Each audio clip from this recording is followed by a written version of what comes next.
Pues a don Carlos lo conocimos en la televisión, escuchando sus declaraciones cuando era dirigente empresarial de la Coparmex a nivel nacional, y yo agrupaba a vecinos de la colonia San Rafael para hacer trabajos en la comunidad, y una vez lo vimos llegar al Museo de Antropología y decidimos irnos todos a esperarlo.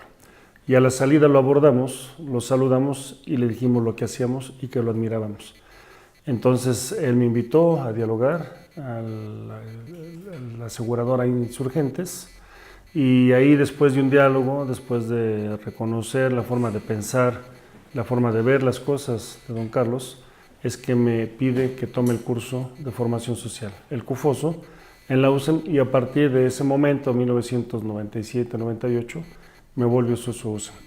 Después, como a los 2 años, por ahí del 99, me invita a la organización que construía, denominada Vertebra. Me nombró coordinador en la Ciudad de México y se trataba de tener un esfuerzo nacional de vertebración, de identificación y de coordinación con diferentes organismos de la sociedad civil. Para nosotros haber conocido a don Carlos fue una experiencia extraordinaria. Por la forma de pensar, porque fue mi primer contacto, porque fue la mejor impresión. Y desde que conocí su marco ideológico, la forma en la que él profesaba su fe, el esfuerzo que hacía por asegurarse que todos trabajáramos por un México mejor, desde cualquier trinchera, siempre me dijo, no importa en dónde, Jesús, hay que trabajar por México. No importa en qué parte, en qué partido, desde qué lugar, hay que trabajar por México. Y eso nos dejó huella. Después la cercanía con la USEM, y poco a poco fuimos entendiendo y aprendiendo la importancia de que teníamos que sumar esfuerzos para trabajar por un México mejor. Es evidente que la forma en la que a mí, y creo que a mucha gente más, nos formó ideológicamente don Carlos, nos marcó en nuestra vida. Carlos era un hombre de principios, de valores, era un hombre que entendía perfectamente el valor de la familia, que reconocía el diálogo como instrumento sustantivo para resolver conflictos. Siempre que llegaban posturas diferentes, tenía la capacidad de ubicar el esfuerzo de cada uno de ellos y siempre darnos una oportunidad de ponernos de acuerdo. Creo que Carlos tenía muchas virtudes, tenía muchas cosas valiosas que mencionar, pero sin duda alguna su capacidad de diálogo era extraordinaria.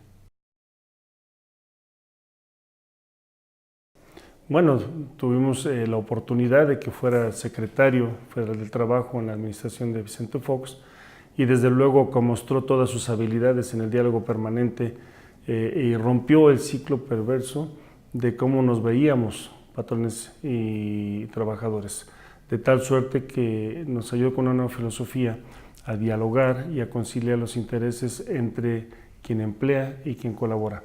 Y eso nos fue dejando a muchos de nosotros que teníamos en alguna ocasión la oportunidad tan solo de sentarnos a ver cómo construía esas oportunidades de diálogo y de comunicación. Y finalmente, sí, concluía con un acuerdo entre las partes.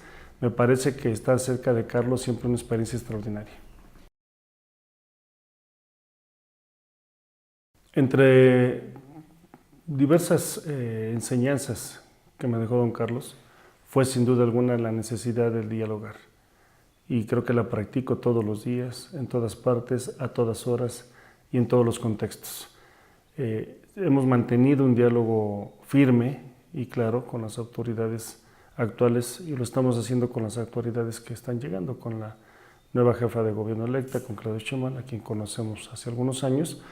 Y no siempre es sencillo dialogar cuando las posturas son no solamente diferentes, sino hasta encontradas, y donde a veces la polarización es la mejor alternativa. Nosotros tomaremos siempre, ¿no?, en el legado que nos ha dejado don Carlos, el diálogo como la principal opción para resolver conflictos. Eh, Carlos Abascal, en la definición que tenía del sentido de la vida, era servir. Era un hombre congruente que tenía claridad entre el pensamiento, la palabra y la acción. Era un hombre que siempre ponía en la mesa los puntos de coincidencia y dejaba fuera las diferencias. Y creo que esa forma de resolver conflictos y de llevar siempre en la mesa la oportunidad de los espacios de coincidencia entre las partes, daba la oportunidad también de que tuviéramos una solución al menos concertada para que las cosas funcionaran mejor. No puedo hacerlo en una sola, pero tengo dos. Sí, era un gran líder, congruente. En el club de industriales, un día entré, como siempre estaba ocupado, saludando a todo el mundo. Ya sabes que todo el mundo lo queríamos. Y me dice, hola Jesús, ¿cómo estás? ¿Cómo está la familia? Siempre pendiente de cómo estaba la familia. Bien. Lo saludé, ¿cómo te va? Pues algunos problemitas, normal. Dice, algunos problemitas, normal. Y se despide de 3, 4 personas que estaban ahí y me dice, vamos a tomarnos un café. Y yo pensé que me iba a regalar 5 o 10 minutos para hacerme un encargo.